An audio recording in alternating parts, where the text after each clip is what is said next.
For the past 6 months, I've been having the same dream: an old man holding a little girl's hand. He looked about 70, with white hair and a face full of wrinkles, yet his expression was gentle. The girl was around 6 or 7, with slightly curly light brown hair, always wearing a simple dress.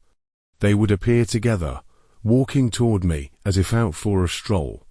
Sometimes, in the dream, I'd nod or smile at them. Other times, they'd just stand there silently.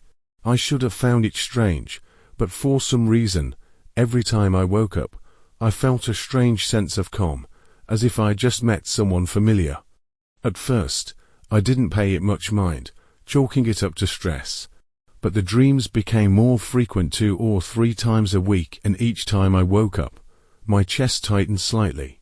I've always been alone, raised in an orphanage with no family or close friends.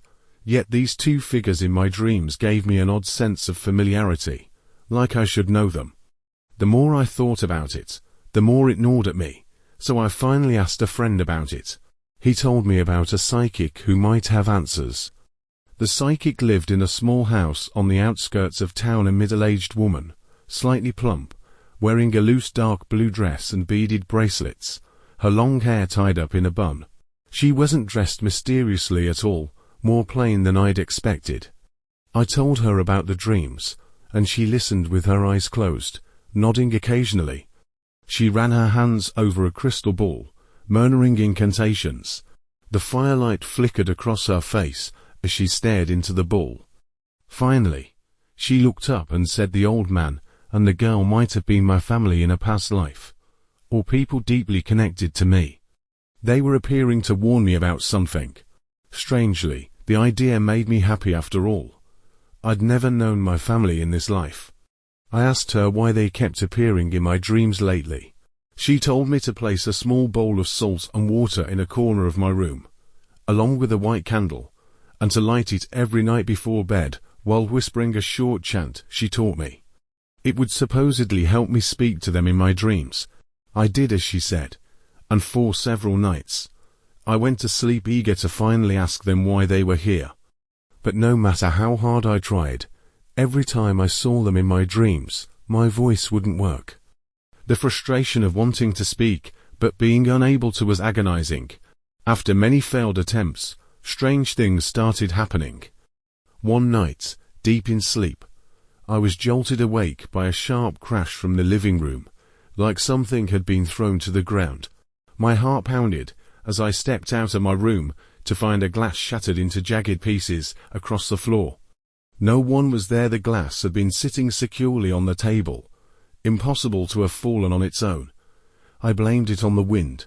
Another night, dozing on the couch, I suddenly felt a weight on my chest.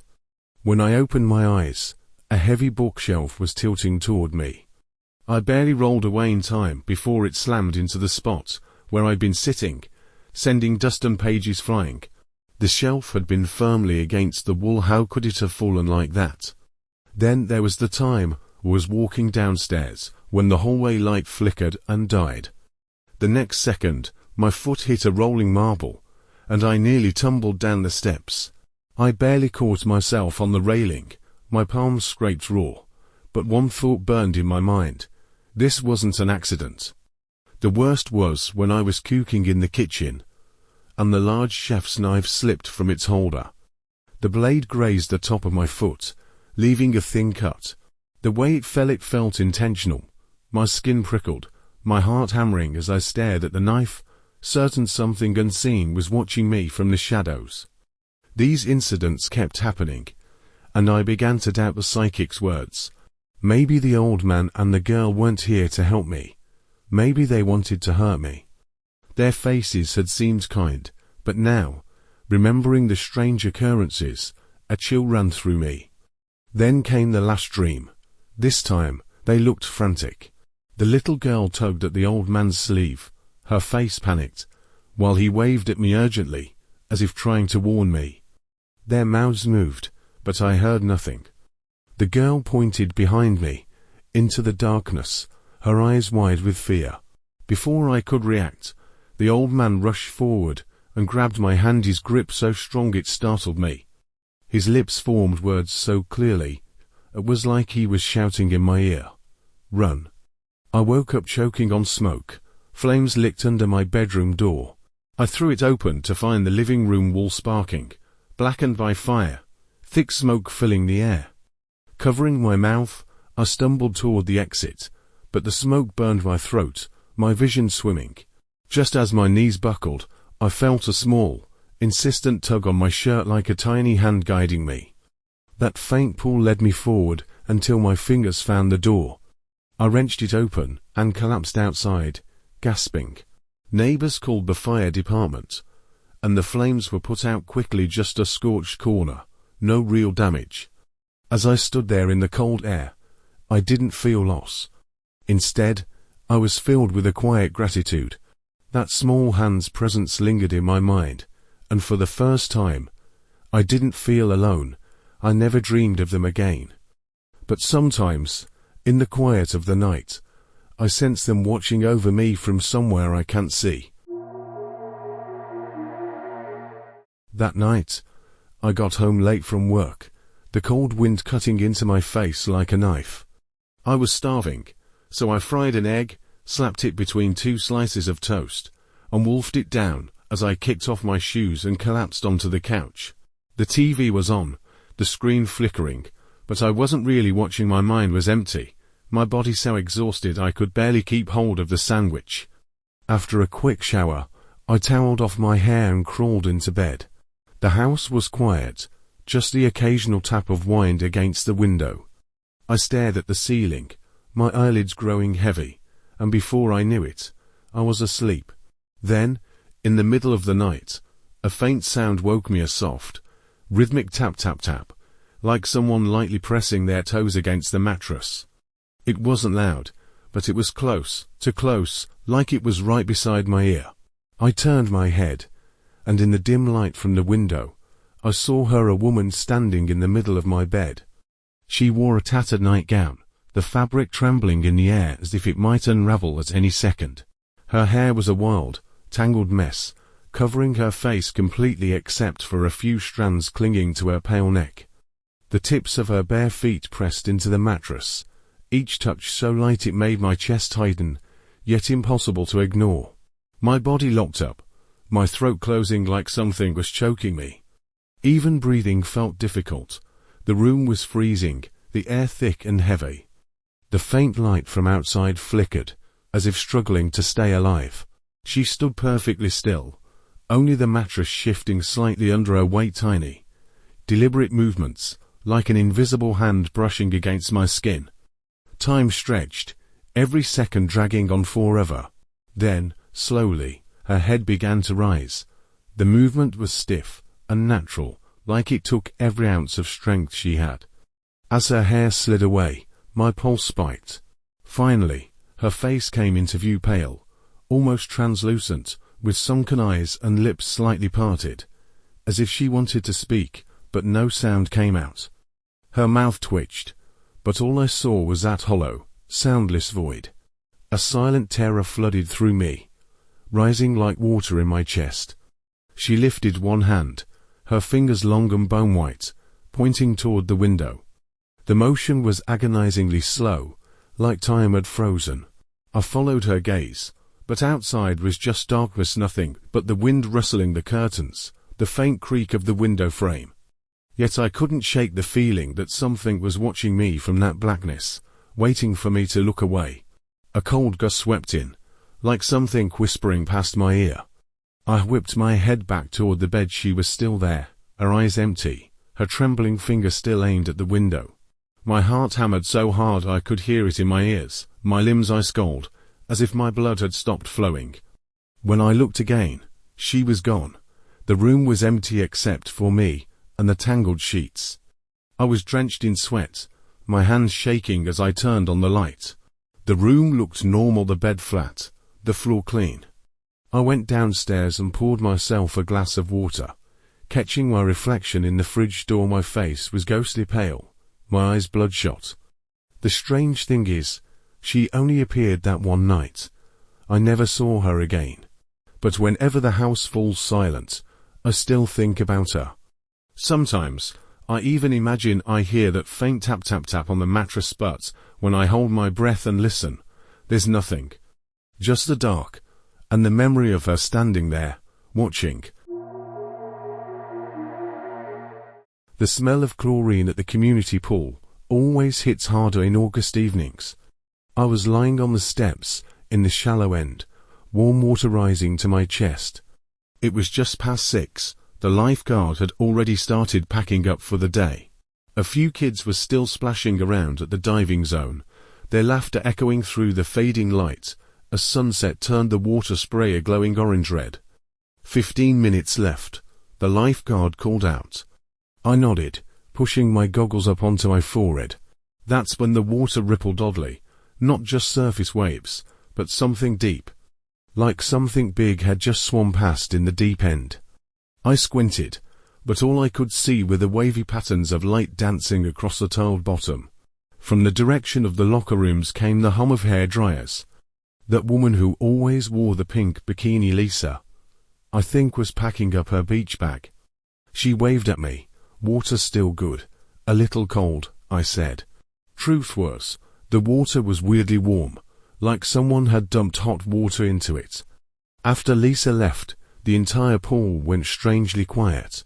The kids were gone from the diving area. Even the splashing had stopped. I paddled toward the middle of the pool. Something brushed against my calf, not like a random current, but more deliberate. Like fingers gently scraping past my leg, I kicked and spun around fast. Nothing, just bubbles from my own movement. Then bubbles started rising from the pool's drain at the bottom. I instinctively began counting 3 seconds, 4. That was already too long for a normal water circulation cycle. By the 7th second, the bubbles turned a murky red, like diluted blood swirling into the water. Hey! I shouted toward the lifeguard stand. No answer. The platform was empty. Just a towel hanging loosely on the railing, swaying in the breeze. The diving board creaked suddenly. That old 3-meter board was bouncing slightly up and down even though there wasn't any wind. Like someone had just jumped off it. I swam hard toward the pool's edge. My shoulder slammed into the ladder before I realized the water had turned cloudy, a grayish-green. Something was laughing beneath the surface. Not in my head, real, bubbling laughter, formed from pockets of air rising unnaturally. I reached for the ladder, but the concrete edge of the pool wasn't concrete anymore. It had turned soft, slimy. My fingers sank into it like clay, and I couldn't pull them out. The pool lights suddenly blinked on. It was barely past 6, but the sky had turned black like midnight. The water reflected the lights, but the image staring back wasn't mine. It was a blurred woman's face, her hair drifting like weeds, flowing and alive in the rippling surface. The smell of chlorine vanished, replaced by something rotten and swampy decaying algae. I yanked at my arms, trying to rip them free from the sticky ledge. Behind me, I heard something swimming slowly, purposefully. Not swimming like a person, more like something that wanted me to hear it coming. The locker room door slammed shut. I turned my head and saw Lisa's pink beach bag dumped out at the doorway, her sunscreen and keys scattered across the floor. The water level began rising fast. Warm water crept up past my chin. I looked toward the drain in the deep end. It had opened all the way. A pitch black hole. Something was climbing out of it. The diving board groaned again. This time I saw it clearly. Every sound it made was followed by a ripple on the surface. Footprint-shaped ripples. They stretched from the diving board, step by step, toward me. I kicked furiously toward the ladder, my heart slamming against my ribs. The water had thickened, like syrup. Every stroke took 3 times the effort. The thing crawling out of the drain had a human shape now, long black hair tangled like seaweed around bloated, pale skin. Lisa's sunscreen bottle rolled off the locker room steps, plunked into the pool with a soft splash. At that exact moment, the pool's filtration system roared to life. The water level started dropping fast. I lunged for the ladder, and this time my fingers found cold, solid metal. I clung to it like it was the last thing in the world. A shriek burst from the water behind me, high-pitched and metallic like rusted steel grating against itself. I climbed out, shaking all over, and looked back. The deep end was churning violently, but the water kept draining. That black shape was clawing at the pool tiles, trying to hold on. But the suction was too strong. Inch by inch, it got dragged back into the drain. The lights in the locker room flickered, then all blinked on. I heard kids laughing again, splashing at the diving board. Parents calling them home. The water was clear now, bright blue. Sunset spilled orange over the surface, like nothing had happened. I collapsed onto the concrete, gasping for air. Lisa's bag was sitting neatly on the bench. Nothing spilled, no sunscreen, no keys. The lifeguard leaned out of the office. Closing time. You need help, just now. I pointed toward the deep end. But the water was still, perfectly reflecting the clouds above. He walked over, frowning. Weird.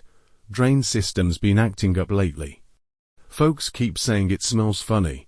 He bent down and picked something up from the poolside, a rusted hair clip. Strange. Cleaning crew was just here this morning. The next day, the community bulletin board posted a notice. The pool would be closed for 3 days for maintenance. The workers cleared out piles of black sludge tangled with long strands of hair from the drainage pipes.